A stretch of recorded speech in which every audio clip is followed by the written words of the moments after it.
Well, it was Thursday, and Carlton was at $13,000 for the push. There's 3 days left in the push. He needed to sell $7,000 in 3 days to hit 20K. Problem was, Carlton came down with a terrible sickness. Was sick beyond belief, was trapped in bed, couldn't leave his bedroom, and he thought, I'm going to have a $13,000 push. Not 20, but hey, I did the best that I could. He had a conversation with his grandfather that he shared with me was pivotal. And his grandfather told him, I'm going to tell you the same thing that I told your father when he was struggling with his helicopters in Vietnam. And that is, grandson, you can do anything you set your mind to if you want it bad enough. And Carlton, without the ability to do any presentations at all, he was really trapped in his room, found a way in 3 days to get 58 phone orders to sell another $7 grand to be the first person in our region's history to sell $20,000 for a push. That's why Carlton Walker is going to be inducted into the Hall of Fame. After that performance, there was a newsletter signed by our RSD at the time. At the end of the newsletter, it's from Lloyd Reagan, who's a Hall of Famer himself. And he said, Carlton, I'm sure you'll be joining me as a Hall of Famer someday soon. And here we are, inducting Carlton into the Hall of Fame. In 2001, Carlton took the leap, and he ran his own branch office with Vector Marketing. We found a picture of Carlton's branch. Not the prettiest office in the world. But you see all those trophies and all those plaques, and it might not have been the neatest office, but boy, did they know how to sell knives. The Charleston office, that branch office, was number 3 in the region in sales, sold almost $250,000, the most ever by a branch manager in Charleston. So now Carlton had management experience to go along with his sales experience with Cutco. And like so many people that excel with us, he felt that he could do anything. He felt unstoppable. And there's something about the environment here with Vector that if you excel here, it inspires you to pursue your dreams no matter how big they are. When you excel at a high level in this business, you are equipped with the confidence to take some shots. And Carlton is no different. In 1997, he started a mortgage business that is still in business today. He also started a car wash business.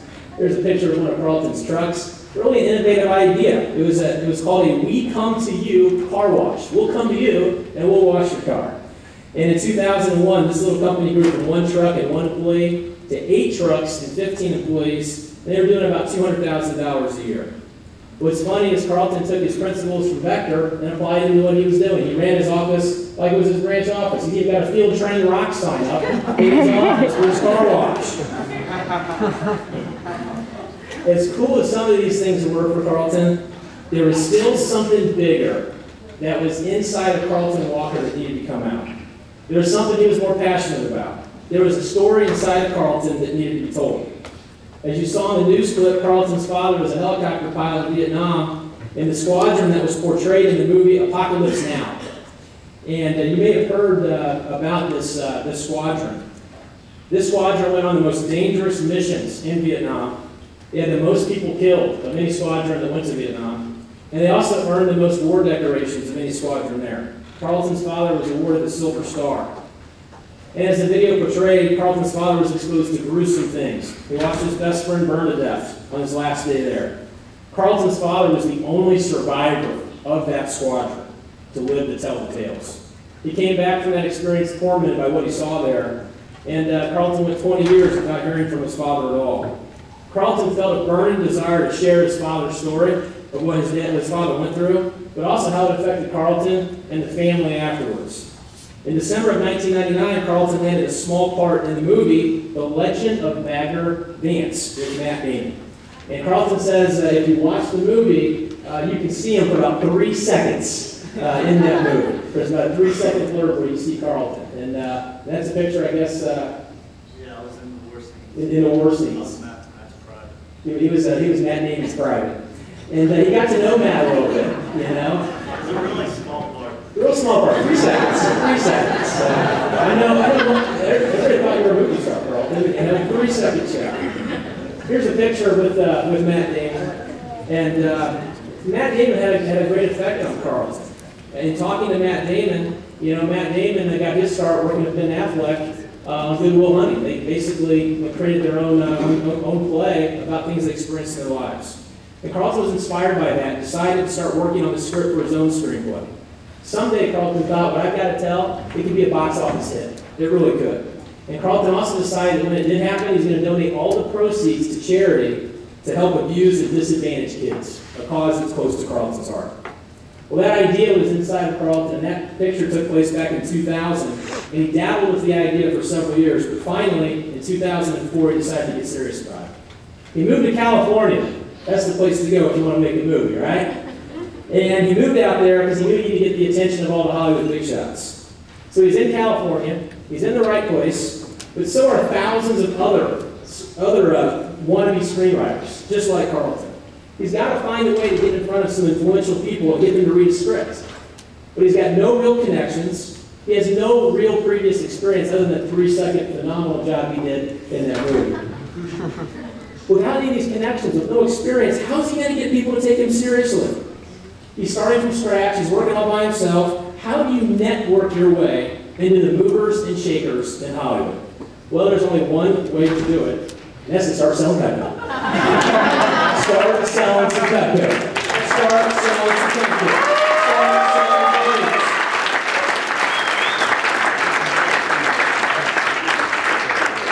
Carlton's like, I know how I can get into these people. I'm going to pick up my sample kit, and I'm going to start doing some demos. And by selling knives, this is really amazing, Carlton was able to network his way through Hollywood. At the end of every demo, he would say, Mrs. Jones, thank you for buying your homemaker. I appreciate that. But who do you know who's in the movie business? Can you put their name down too? And by doing this, he was able to meet all kinds of people with connections. He started telling everybody he met on his appointments. He told them about his story. He told them about his dream to create this movie. He kept getting referred to more and more prominent people in the movie industry. And one of those people was Andy Patman, who is known for discovering the writer of the TV hit show Desperate Housewives. I'm sure nobody in here watches that show. Desperate Housewives. By the way, Patman also bought $1,200 worth of Cutco from Carlton. And after spending $1,200 with Carlton, he told Carlton that he was impressed with Carlton's story. You've got a great story, Carlton, but you need to learn how to tell it in a better way. He got Carlton in a more professional way. He got Carlton in touch with a teacher named Robert McKee, who is a well-known master of screenwriting. He's had 28 students win Academy Awards. He talked to Carlton, he coached Carlton, and he has agreed to read Carlton's script when it's done. While in California, Carlton sold $54,000 in Cutco to support himself in 9 months. But more importantly, in only 9 months, that's all it took. In only 9 months, he had networked his way through Hollywood faster than anyone ever does. It takes most people years and years to do that if they ever accomplish it. He felt so good about where things were, he left California and came back to South Carolina last year. Last year, he sold $84,000 worth of Cutco to hit his Hall of Fame. He's also been working on a script. It's now up to 125 pages. And in March, as you saw in the video, there it is. Don't lose that, Carlton. He went to Vietnam in March for his Hall of Fame trip to research the movie. The newscast you just saw, it aired over Memorial Day weekend just a couple of weeks ago. Just like Carlton was determined to break records of Cutco, Carlton Walker is going to make this movie. His story will be told. And of course, he's thinking big. His goal for this is to be the first movie that sells over $1 billion at the box office. $1 billion. That is a big, hairy, audacious goal. That's very